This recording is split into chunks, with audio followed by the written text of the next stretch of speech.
Donc vos deux associations comptent le même nombre d'adhérents. Il y a une association de Cizoise, une association de Neversoise.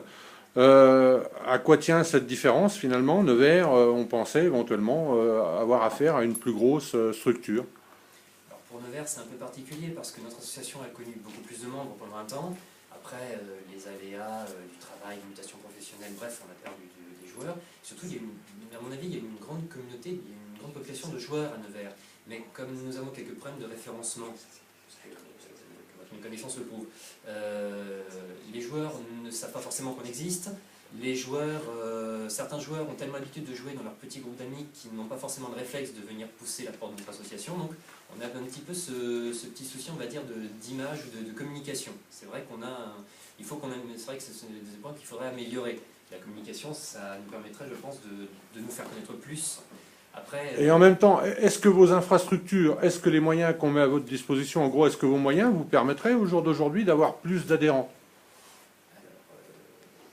Ça vaut pour l'un comme pour l'autre? Oui, alors nous, effectivement, on peut accueillir encore plus de monde, mais c'est vrai qu'au bout d'un moment, ça va être compliqué. Par rapport au nombre de tables, puis aussi, peut-être aussi pour des rangements en plus, pour qu'on puisse avoir plus de matériel. C'est vrai que c'est pas forcément évident. Mais bon, on a déjà un local qui est quand même pas si mal que ça au final. Donc si j'ai bien compris, pour vous, le matériel, ça tient à pas grand-chose. C'est des tables, des chaises, donc des tables de jeu, et des moyens de stockage pour votre matériel. Oui. C'est peu de choses. C'est très peu de choses en fait. C'est un peu le même constat pour nous, parce que nous, on a un local à disposition qui, en fait, qui doit appartenir à la mairie, si je ne me trompe pas, mais qui est géré par la Fédération des œuvres laïques. Et donc, nous avons accès à ce local. Et nous, au niveau de la place, on a à peu près ce qu'il faut. Mais par contre, c'est vrai qu'on a un petit déficit aussi de tables, ne serait-ce que pour pouvoir accueillir des joueurs, que pour pouvoir s'en occuper. C'est vrai que quand on commence à avoir une dizaine, une quinzaine de personnes qui viennent jouer, on commence à être un petit peu juste au niveau vraiment table et chaises.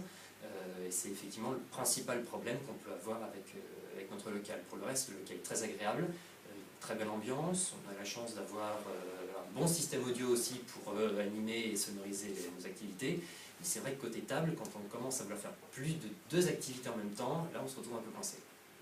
D'accord. Écoutez, au moyen d'Internet, je pense que le message va passer. Je vous remercie tous les deux pour cette petite rencontre. Et je vous souhaite bonne continuation. Puis je souhaite bon vent à vos associations. Merci. En espérant qu'elles vont continuer à se développer. Puis je vois qu'il y a un nouveau partenariat qui se profile à l'horizon. C'est une très très bonne nouvelle. Merci à vous. Merci. Je vous en prie.